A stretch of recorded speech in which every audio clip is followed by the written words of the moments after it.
સો નમસ્કાર મિત્રો, આજે ફરીથી તમારા માટે એક સરસ મજાનો વિડીયો લઈને આવ્યો છું. તો ફાઇનલી જેની રાહ જોવાતી હતી એ સેકન્ડ તબક્કો એટલે કે બીજો તબક્કો તમારો ટાટ જ્ઞાન સહાયકનો માધ્યમિક અને ઉચ્ચતર માધ્યમિકનો આવી ગયો છે. એ સંદેશમાં સવારે જાહેરાત જોઈ મેં મારા જીપીએસસી ગુજરાતી ટેલિગ્રામ ચેનલમાં પણ પોસ્ટ કર્યું છે. તો જેને પણ ટેલિગ્રામ ચેનલ જોઈન નથી કરી એ લોકોને ખાસ વિનંતી, જે લોકો સબસ્ક્રાઈબ કરેલા જે લોકોને જે લોકોને સબસ્ક્રાઈબ નથી પહેલાં ચેનલને સબસ્ક્રાઈબ કરી દેજો. હું તમને ટાટ રિલેટેડ ટેટાટ રિલેટેડ કોઈ પણ કે ભરતી રિલેટેડના જે અપડેટ્સ હોય છે તમને આપતો હોઉં છું.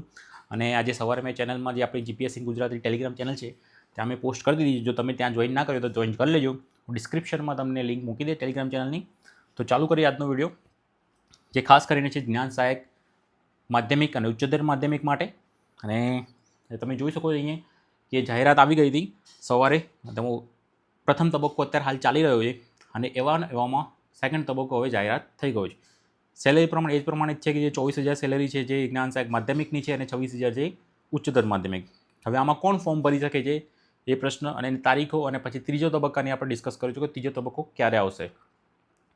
તો પ્રથમ વાત કરીએ કે પ્રથમ તબક્કામાં આ જાહેરાત પ્રમાણે કે ઉપરોક્ત જાહેરાત અન્વયે પ્રથમ તબક્કા બાદ ખાલી જગ્યાના પ્રમાણમાં બીજા તબક્કામાં જ્ઞાન સહાયકોની શૈક્ષણિક લાયકાત મુજબ કોઈપણ વર્ષના ટાટ પાસ ઉમેદવારો પાસેથી ઓનલાઈન અરજી મંગાવવામાં આવે છે. એટલે પ્રથમ તબક્કામાં આપણે જોયું કે 2023 દ્વિસ્તરીય પાસ હતા એ લોકોને ફોર્મ ભરાયા. હવે જે ટાટ ક્લિયર કરેલા છે, જે લોકોએ 2023 પહેલાંના જેટલા બી પાસ આઉટ છે એ બધા લોકો હવે ફોર્મ ભરી શકશે. આ સેકન્ડ તબક્કો છે ને પછી ત્રીજો તબક્કો આવશે, બરાબર. હવે આમાં ફોર્મ ભરવાની તારીખ કઈ છે એ આપણે જોઈ લઈએ. તો ફોર્મ ભરવાની અરજી શરૂ થાય છે 24/7/2026, એટલે કે આવતીકાલે. આજે તારીખ છે 23 તારીખ અને આવતીકાલે 24 તારીખે તમે જોઈ શકો 2 વાગ્યાથી ફોર્મ ભરાવાના ચાલુ થશે. સેકન્ડ તબક્કાના કેટલા લોકોના અમારે કમેન્ટ્સ આવ્યા હતા કે સર સેકન્ડ તબક્કો ક્યારે ચાલુ થશે, ત્રીજો તબક્કો ક્યારે ચાલુ થશે. હવે ત્રીજો તબક્કાની પણ આપણે ડિસ્કસ કરીશું એ ક્યારે આવશે એ પણ. પણ અત્યારે જોઈ લઈએ કે સેકન્ડ તબક્કામાં શું શું છે, તારીખો કઈ છે એ પ્રમાણે. જે તમને કહ્યું 24 એટલે કે આવતીકાલે 24 તારીખે 2 વાગ્યાથી ફોર્મ ભરાવાના ચાલુ થશે સેકન્ડ તબક્કાનો જે.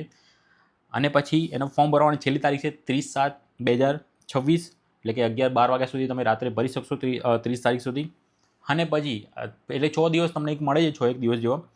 પછી તમે જોશો મેરિટ લિસ્ટ ક્યારે જાહેર પડશે. આમાં ફટાફટ મેરિટ લિસ્ટ જાહેરાત પડતું જાય. એક ટેમ્પરરી સોલ્યુશન તમને બધાને ખબર છે, સરકાર આમાં ફટાફટ જાહેરાત કરી દે, ફટાફટ લેવાની ગણતરી હોય.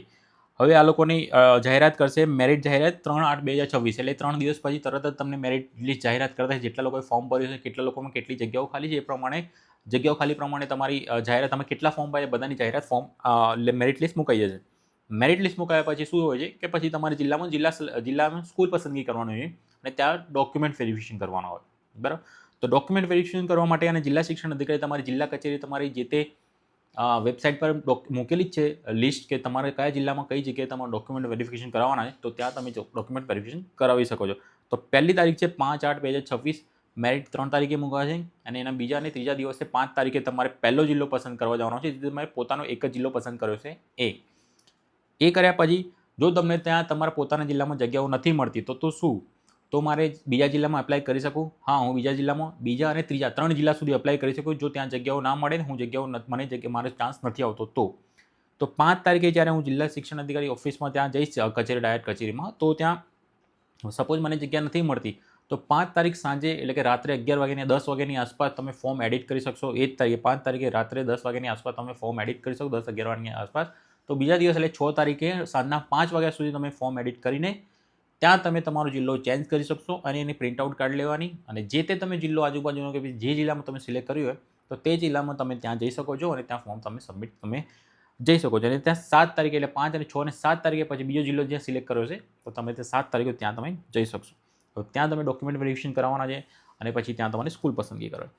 જો તમારે 7 તારીખે પણ ત્યાં તમારો જિલ્લો નથી મળતો તો ત્યાં તમે 7 તારીખે રાત્રે 11 વાગે એડિટ કરી શકશો અને તમે ત્યાં જિલ્લો સિલેક્ટ કરીને ચેન્જ કરીને પછી 10 તારીખે એટલે કે છેલ્લા તબક્કામાં તમે ત્યાં જઈ શકો છો. તો આ રીતે તમારે 3 જિલ્લા સિલેક્ટ કરવાનો ચાન્સ મળશે, 5 તારીખે, 7 તારીખે અને 10 તારીખે.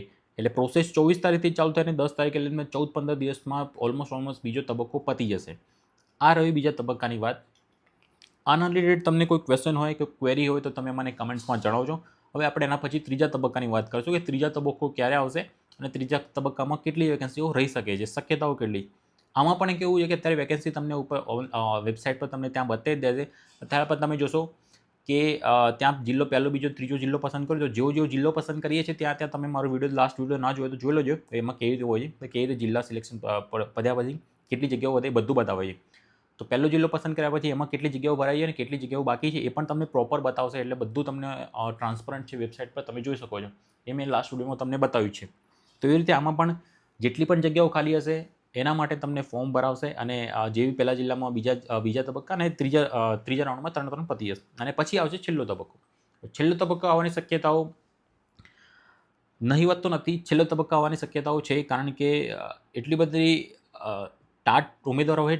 કેટલા ફોર્મ ભરાય છે પહેલી તો એના પર ડિપેન્ડ છે કે ટાટ પાસ આઉટ કરેલા છે 2023 પહેલાંના કેટલા ફોર્મ ભરાય છે અને કેટલી જગ્યાઓ એના પર ડિપેન્ડ. ઇંગ્લિશવાળા તો અત્યારે હાલ ખાસ કરીને મળે જ નથી. જેમ કે ઇંગ્લિશ અને બીજા ઘણા એવા સબ્જેક્ટ છે 2-3 સબ્જેક્ટ. કારણ કે 120માં જેટલા બી પાસ આઉટ હતા જે લગભગ એ મેઇન સરકારી નોકરીમાં લાગી ગયા હતા. ગ્રાન્ટીન અને સરકારીમાં જે કાયમી ભરતી એમાં 120 અને જે વધારે ઘટ્યા એટલે ઓલમોસ્ટ કોઈ વધ્યું નહોતું. એટલે 2023માં ઓલમોસ્ટ જેટલા જે ખાલી હતા હવે સેકન્ડ રાઉન્ડમાં જે બીજા તબક્કામાં એટલા લાગી જશે અને એમાં જો જગ્યા વધે છે તો તમે ત્રીજા તબક્કામાં વધે. ત્રીજો તબક્કો આવવાની ચાન્સીસ તમને કહી દઉં કે 10 તારીખે આ તબક્કો પતે છે તો તમારો ત્રીજો તબક્કો ઓલમોસ્ટ 12થી લઈને 15 તારીખની આસપાસની ગણતરી રાખવાની. 12થી 15 ઓગસ્ટની આસપાસ તમારો ત્રીજો તબક્કો આવવાના ચાન્સીસ છે. કારણ કે હજી આ તબક્કો ચાલે છે ને એટલામાં 24 તારીખની જાહેરાત આવી ગઈ છે. તો ત્રીજો તબક્કો પણ તમારો ફટાફટ 12થી લઈને 24 તારીખ સુધીની આસપાસ તમારો ત્રીજો તબક્કો આવવાના ચાન્સીસ છે. કારણ કે સરકારને ખબર છે કે ટેમ્પરરી સોલ્યુશને ફટાફટ શિક્ષકો લઈને ફટાફટ વેરીફાઈ કરીને જે જગ્યાઓ ખાલી છે 5-6 હજાર ઉચ્ચતર માધ્યમિકમાં અને એસ અને સેકન્ડરી બંને સેકન્ડરી અને ઉચ્ચતર માધ્યમિકમાં બધે જેટલી જગ્યાઓ છે ફટાફટ ફિલઅપ કરવાનું. કારણ કે 11 મહિનાનું કરાર હોય છે. જો આ લોકો ભરતીમાં 2-4 મહિના કાઢી દેતા હોય તો કરાર તમારો ત્યાં પતી જતું હોય છે. એટલે એ છે કરાર 11 મહિનાનો કરાર છે. 24 અને 26 હજાર પગાર છે. એટલે ફટાફટ આ લોકોને પ્રોસેસ કરવાની હોય છે તો એ લોકો પ્રોસેસ કરતા હોય છે. બરાબર. તો આના રિલેટેડ તમને કોઈ ક્વેશ્ચન હોય ક્વેરી હોય તો તમે મને કમેન્ટ્સમાં જણાવી શકશો. અને ખાસ એક વિનંતી કે તમને આ વિડીયો લાઇક કરજો. જો ગમ્યો હોય તો લાઇક, સબસ્ક્રાઈબ અને મિત્રો જોડે શેર કરી દો. કારણ કે અવનવી આવી ટાટ રિલેટેડ હું તમને માહિતી આપતો હોઉં છું. તમે મારા ચેનલમાં જશો તો પ્રથમ તબક્કાની ઓલમોસ્ટ બધી માહિતી, કેટલી જગ્યાઓ ખાલી વધી છે એ બધી માહિતી મેં લગભગ લાસ્ટ વિડીયોમાં તમને જણાવ્યું છે. તો એ પણ તમે જોઈ શકો છો. અને મારા ટેલિગ્રામ ચેનલમાં તમે જોઈન કરી લેજો. હું ડિસ્ક્રિપ્શનમાં ટેલિગ્રામ ચેનલ મૂકી દઈશ જીપીએસસી ગુજરાતી. ત્યાં પણ તમે જોઈન કરી શકો છો. અને ત્રીજા તબક્કાની આપણે વાત કરી. પ્રથમ, બીજો અને ત્રીજો આ રીતે તમારું જ્ઞાન સહાયક હોય છે. આખી પ્રોસેસ પણ મેં તમને બી એક વિડીયોમાં સમજાવી છે. એ બી તમે પ્રોસેસ તમે એક વિડીયોમાં તમે જોઈ શકો છો.